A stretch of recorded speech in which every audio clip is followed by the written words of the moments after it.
جو شخص کوئی راستہ اختیار کرتا ہے، سفر کرتا ہے، پیش نظر علم کا حصول ہے، اللہ تعالیٰ اس کے ذریعے سے اس کے لیے جنت کا ایک راستہ جو ہے آسان کر دیتا ہے۔ اور فرشتے اپنے پر پھیلاتے ہیں طالب علم کے لیے، ان کی تکریم، ان کے اعزاز، ان کے اکرام، اس کے لیے فرشتے اپنے، جیسے کہ کہا جاتا ہے وَاخْفِضْ جَنَاحَكَ لِلْمُؤْمِنِينَ، اہل ایمان کے لیے اپنے کندھوں کو جھکا کر رکھو، تواضع اختیار کرو۔ تو فرشتے تواضع اختیار کرتے ہیں علم کے طالب کے لیے، اور جو بھی عالم اس کے لیے استغفار کرتے ہیں، وہ سب جو آسمانوں میں ہیں اور جو زمین میں ہیں۔ وَالْحِيتَانُ فِي جَوْفِ الْمَاءِ، یہاں تک کہ جو مچھلیاں ہیں پانی کے اندر، وَإِنَّ فَضْلَ الْعَالِمِ عَلَى الْعَابِدِ، اور یقیناً کسی عالم کی فضیلت عابد پر اتنی ہی فضیلت ہے جتنی کہ 14ویں شب کے چاند کو باقی تمام ستاروں پر فضیلت حاصل ہے۔ 14ویں کا چاند جیسے دمکتا ہے، چمکتا ہے، باقی ستاروں پر اس کا نور جو ہے غالب آ جاتا ہے۔ وَإِنَّ الْعُلَمَاءَ وَرَثَةُ الْأَنْبِيَاءِ، اور یقیناً علماء جو ہیں وہ تو انبیاء کے وارث ہیں۔ وَإِنَّ الْأَنْبِيَاءَ لَمْ يُوَرِّثُوا دِینَارًا وَلَا دِرْہَمًا، اور نبیوں نے کبھی دینار اور درہم کی وراثت نہیں چھوڑی۔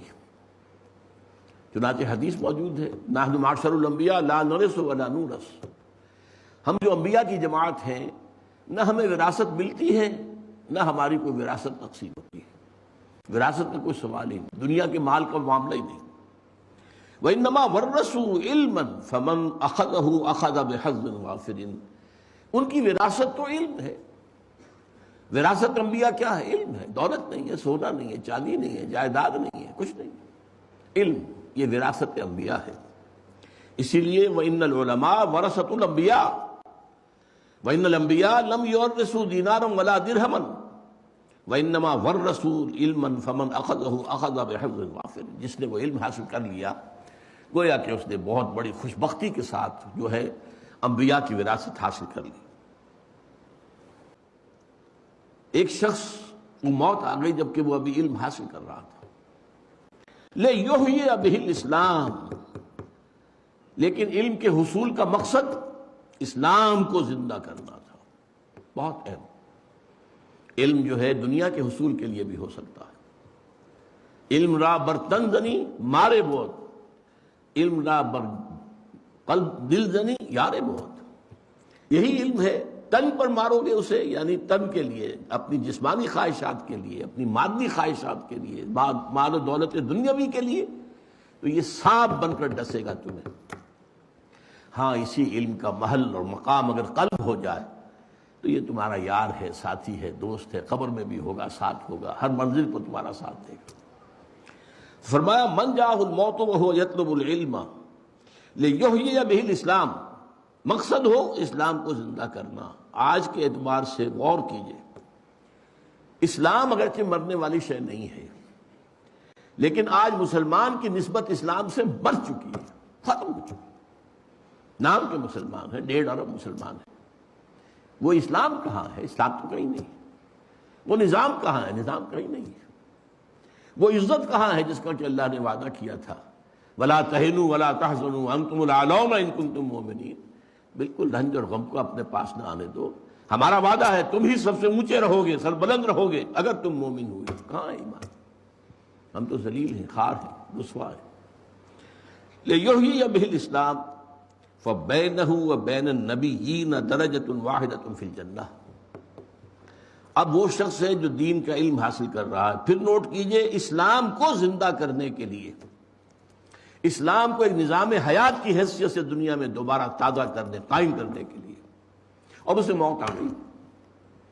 فرمایا تو اس کے اور نبیوں کے درمیان صرف 1 درجے کا فرق رہ جائے گا جنت میں۔ نبیوں کے، صدیقین نہیں، شہداء نہیں، ان سے اوپر۔ فَبَيْنَهُ وَبَيْنَ النَّبِيِّينَ دَرَجَةٌ وَاحِدَةٌ فِي الْجَنَّةِ، تو اس کے اور نبیوں کے درمیان جنت میں صرف 1 درجے کا فرق۔ اس کو نوٹ کیجئے، یاد کیجئے، حفظ جان بنائیے۔ ہماری ویلیوز بدل جانی چاہیے، ہماری اقدار بدل جانی چاہیے، ہمارے مقاصد بدل جانے چاہیے۔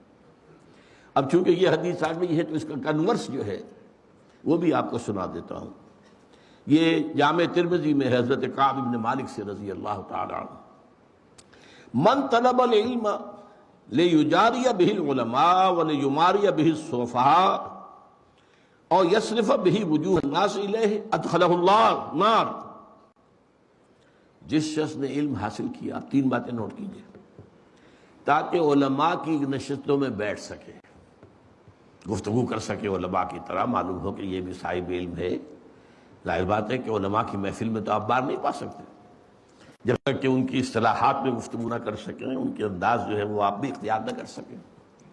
تو من طلب العلم لیجاری بہ العلماء، علماء کا پڑوس، علماء کا قرب حاصل کرنے کے لیے علم حاصل کرے. ولیماری بہ السفہاء، یا جو نادان ہیں، ناسمجھ ہیں، بے علم ہیں، ان پر روب گانٹنے کے لیے، اپنے علم کے دھونس دوانے کے لیے. اور یصرف بہ وجوہ الناس الیہ، یا یہ کہ لوگوں کی توجہات کو اپنی طرف منعطف کرنے کے لیے، میرے گرویدہ ہو جائیں، میرے معتقد ہو جائیں، میری تعریف بیان کرتے رہیں. اگر ان تینوں میں سے کوئی بھی ایک مقصد ہے علم کے حصول کا، ادخلہ اللہ النار، اللہ اسے جہنم میں داخل کر کے. یہ تین حدیثیں میں نے آپ کو سنائی ہیں، مجرد علم کی اہمیت. اب میں دو حدیثیں آپ کو سنا رہا ہوں جس میں ایک تقابل کیا گیا ہے.